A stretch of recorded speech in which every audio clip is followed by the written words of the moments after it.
Salam alaikum. Encore une preuve électronique. Donc, entre 5 et 17 heures. On va dire 17 heures, hein, après-midi, là, 17 heures, 18 jusqu'à 18 heures. Donc, pareil, il va falloir faire des triangulations et voir les IP qu'il y a autour, ou sinon en lien avec le Wi-Fi, dans le voisinage peut-être.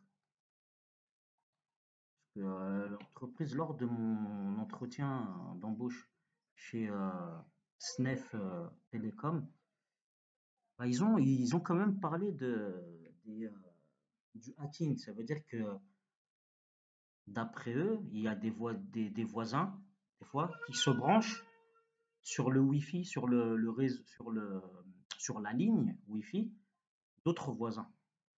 Ça arrive. Et moi, bizarrement, bah là, comme encore là, euh, j'essaie comment dire, de me connecter, j'arrive pas. Et parfois, je suis connecté sur la box, bah, pour les enfants, hein, pour qu'ils regardent. Et des fois, bizarrement, il n'y a pas de son. Ça veut dire, il y a des dysfonctionnements, je comprends pas. J'ai changé la box neuve, j'ai appelé plusieurs fois Orange.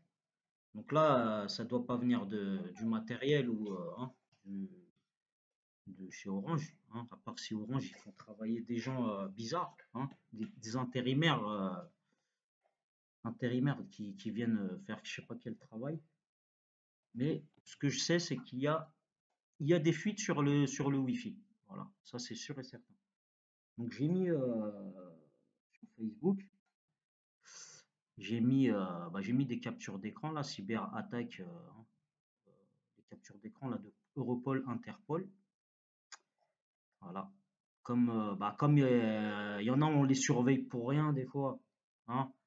Bah, pourquoi on ne surveillerait pas comment dire, ça veut dire ces signalements. Voir est-ce que quelle personne qui se connecte sur le Wi-Fi de qui. Peut-être que ça peut être une prévention par rapport à des crimes, des organisations criminelles. Donc là, moi, je suis proche d'une frontière. Donc, je pense que c'est un bon point pour vérifier tout ça. Parce que quand on est dans une zone frontalière, c'est très facile qu'il y ait des agents, des barbouzes qui viennent comme ça, qui passent, qui font le sale travail et qui se sauvent après vite fait. En 2-3 minutes, ils sont déjà de l'autre côté. Donc voilà, voilà. Donc, bah, à surveiller. Moi, c'est une preuve électronique, hein. S'il arrive quelque chose, après, au moins, j'ai prévenu. Voilà, voilà. Donc, comme j'ai dit, voilà, hein. Comme j'avais dit sur la route, il y en a des fois, ils venaient comme ça des véhicules qui étaient plus rapides que le mien. Et bizarrement, ils arrivaient, je les voyais sur le rétro, ils arrivaient assez vite et ils temporisaient derrière moi. C'est-à-dire, il y avait plein de véhicules et moi, je ralentissais exprès pour voir. Et même, je freinais des fois, je ne pas freiner fort, hein, mais je freinais et je ralentissais à au moins 10-15 km/h en moins et le véhicule derrière restait collé. Ça veut dire, bah, comme on dit, il marquait mon véhicule, quoi.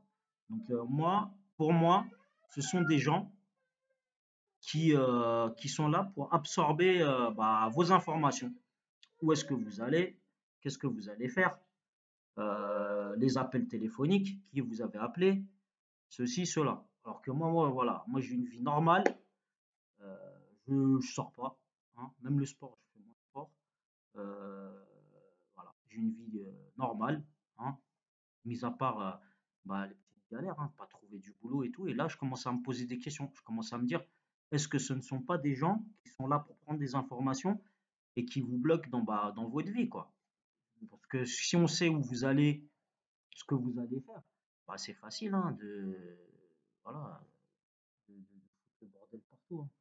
Donc voilà, donc pour les autorités compétentes, donc je vais mettre uniquement hashtag Interpol Europol. Et j'espère que voilà, bah, les autorités compétentes, eh ben, ils vont attraper du monde là, parce qu'il y en a marre, hein. Franchement, il y en a marre des gens pourris, des pourritures qui se font de l'argent facile à prendre des informations sur les gens, hein. Il suffit de voilà, donner un appareil à une personne, même dans le voisinage, hein. Il appuie sur un bouton, il y a un programme qui tourne et voilà, hein. Après, du genre, ils cherchent bah, ils créent des fois des situations où on est obligé de renvoyer, par exemple, des documents ou quoi, hein, et, euh, et en fait, ils profitent de ça. Ils attendent que vous refassiez le même, euh, bah, que vous refassiez la même action, hein, une action que vous avez fait avant sans vous servir d'Internet, d'accord?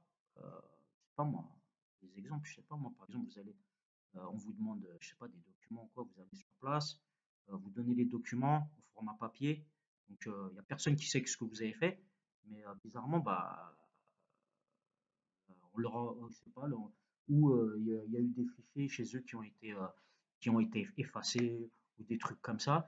Et puis la personne, vous voyez, elle vous dit, ouais, j'ai plus vos documents et tout ça, est-ce que vous pouvez les renvoyer? Donc ça met la puce à l'oreille déjà, des trucs comme ça. Les véhicules qui temporisent derrière vous, alors que vous ralentissez fortement sur une longue distance, ça veut dire au moins 1,5 km, 2 km. Voilà, c'est des trucs, franchement, il n'y a même pas besoin d'être un agent, hein, un agent spécial du gouvernement ou quoi pour le savoir, hein. Surtout quand on a des bâtons dans les roues, assez souvent, et même qu'il y en a, ils ont même pas peur par rapport comment dire, il y a même des fonctionnaires, j'ai déjà eu dans les impôts, qui vous sortent des trucs, des délais, tout ça, et limite, ils vous mettent la pression, ils vous disent, ouais, vous parlez, je sais pas, bizarre ou quoi, agressif, je sais pas quoi, alors que voilà, on fait juste demander, on n'est pas agressif, hein. Juste, on demande nos droits et tout. Et bah voilà. Comme le vendeur aussi, le vendeur de véhicules là. Donc j'avais démarché bah, une personne pour m'aider par rapport au vice caché et tout. Et bizarrement là, bah, on me refait revenir, on fait revenir au point de départ. Alors qu'au point de départ, où j'avais fait la demande, on m'a dit non, on n'est pas, euh, comment dire, c'est pas habilité, ils m'ont dit, je sais plus quel mot. Mais ils m'ont dit qu'ils sont pas, vu que la personne qui a vendu le véhicule n'est pas dans ma vie, dans le secteur ici euh, de la ville, ça veut dire qu'on dépend de la ville où je suis. Son garage dépend en fait de Thionville ou de Metz. Et j'ai fait la demande à Thionville, ils m'ont dit non, c'est à Metz. Plusieurs conseillers m'ont dit c'est à Metz, et j'ai fait la demande à Metz. Et bizarrement, bah, à Metz, ils ont pris mon dossier, tout ça, pendant 2 mois. D'accord? Et là, ils m'ont envoyé des documents disant que c'est ici. Voilà. Donc il y a des trucs c'est trop bizarre. Voilà. Donc moi, j'hésite pas. D'accord? Et je le dis, et voilà. Et je fais une preuve électronique. Allez, bon courage.